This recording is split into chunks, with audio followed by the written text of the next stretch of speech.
You don't want to see panic because there's no reason to be panicked about. But when I mentioned the flu, I said, actually, I asked the various doctors, I said, is this just like flu? Because people die from the flu, and this is very unusual. And it is a little bit different, but in some ways it's easier, and in some ways it's a little bit tougher. The number of COVID-19 positive cases in the United States of America has surpassed even Italy and China, making it the highest number of COVID cases in any single country, an alarming and a startling situation for the United States of America. But there is a lot of criticism in how President Trump handled the entire situation, or for that matter, mismanaged the entire situation. It began with him trying to downplay the entire crisis. Still, the WHO actually came out and declared the coronavirus a pandemic.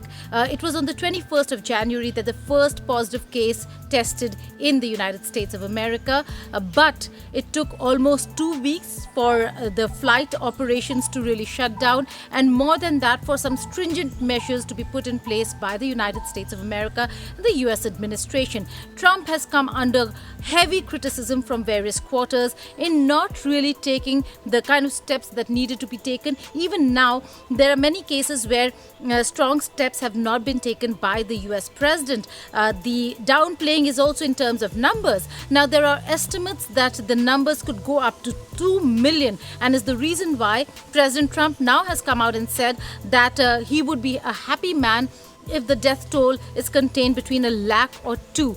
That in itself is a huge number. But for President Trump, he's trying to downplay the situation even now. 2.2 million deaths, 2.2 million people from this. And so if we could hold that down, as we're saying, to 100,000, it's a horrible number. Maybe even less, but to 100,000. So we have between 100 and 200,000.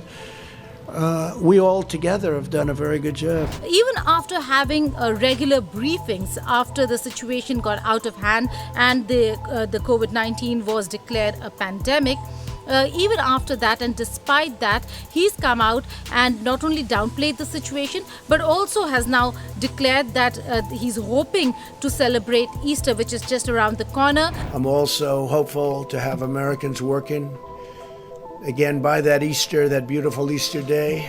It doesn't seem like President Trump is waking up to the enormity of the situation. Look at New York itself, a city that has been worst hit in the United States of America, with nurses, workers who are coming out and putting out videos that are heartbreaking. One nurse had come out and said, "I quit my job today. I went into work and I was assigned to a COVID patient. None of the nurses are wearing masks, not even surgical masks in the hallways. America is not prepared, and nurses are not being protected."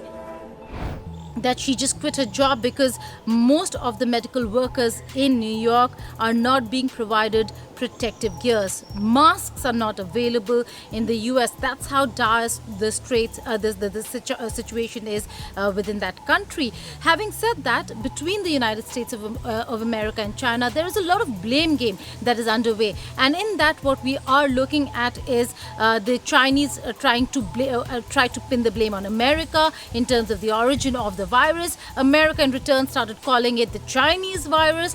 I would like to begin by announcing some important developments in our war against the Chinese virus. We'll be invoking the Defense Production Act just in case we need it. Why do you keep calling this the Chinese virus? Why do you keep using this? A lot Because of it people comes say from it's China. racist. It's not racist at all, no, not at all. It comes from China.